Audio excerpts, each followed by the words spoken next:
I didn't know anything about prejudice in Charleston.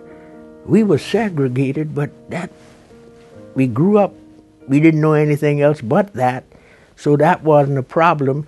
My father couldn't read or write, and my mother finished about the 5th grade in between the crops in Beaufort County. But they were very good people. We would have all kind of Sunday activities of an intellectual type. There was a middle-aged man who worked for a furniture company on King Street as a truck driver. He would serve pies or something sweet, and that brought us all there. And then he would make us learn a speech or learn how to sing. And then he would put us all in a bus and take us to the various churches on Sunday, and we would perform. And that's where I learned to speak. My English school teacher at Avery Institute encouraged me to read. And I read the story of James Weldon Johnson, who wrote the book Along This Way, and who became the president of the NAACP early on. He read law in a white law office in Florida and passed the bar, but couldn't make a living. And he left Florida and went to New York. And as far back as I can remember, that was about the first inspiration that I got. I didn't have that lawyer next door to me, and I had to learn how to practice law. Yeah, I knew how to research the law. I knew what the law says, but I didn't know how to practice it. I had to learn that. In order to learn that, I had to learn it from white people, because there weren't no black lawyers to learn. So I couldn't come down here fighting it. If I did, I'd have never learned how to practice. And the reason I was successful practicing law is because I learned how to practice it from them. I learned how they did it, and then I did it like they did it, not like I wanted it done. I went to Orangeburg to check a title. Clerk of court was a very friendly man. I introduced myself and who I was, what I was there. So again, he showed me how his books were all organized and how to do it, how to.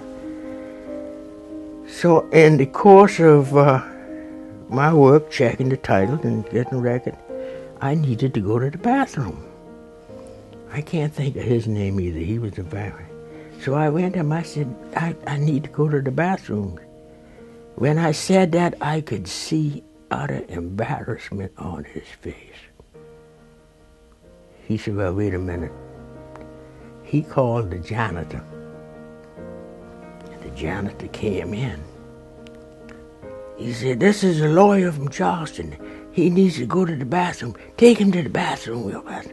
So the janitor took me to the bathrooms out of the courthouse, down in the basement. Now, I can't say what year this was, but about 15 or 20 years later, I'm the presiding judge in that same courtroom, and when I walk into that courtroom, everybody stand up. I wanted to talk to some of my friends about it. I really wanted to see whether or not they thought I could do it, because I never had any idea of being a judge. So I left his office And I went right across the street to Bedney Howe. I left her right there and went right to his office. He was my mentor. And I told him what the mayor had offered me. And my question to him was, do you think I could do that? And I was sincere. And of course, he was a fella, if he talking with me, he'd take 15 minutes to answer my question because but he said, yeah, I think you could do that. I think you'd be good at it. Morris Rosen, who was an attorney at that time, he was corporation counsel, and he and I were good friends. And I went to see him. I said, do you think I could do that? He said, yeah, I think you could do that. I think you can. I think you'd be good at it. I said, oh. Well, I wasn't satisfied yet. I went and I saw Billy Grimble, whose father was a judge, circuit judge, one of my mentors also. He said, yeah, I think you could do it. And that's why I became a judge, because my friends thought I could do it. If they had told me that, no, I don't think you should, I wouldn't have done it, because I had a good practice. The friends I've made, more than anything, all of these are stories, all of them.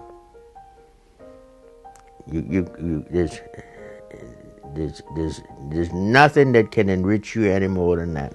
Everybody admired me because I'm not what I was supposed to be.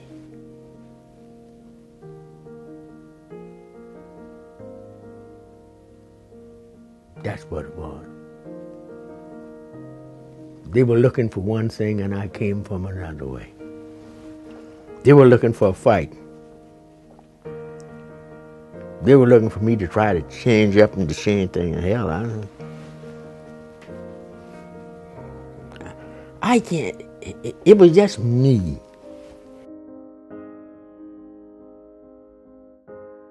I thought I could. I knew I would. When I came, I thought I could. And as I got into it, I knew I would.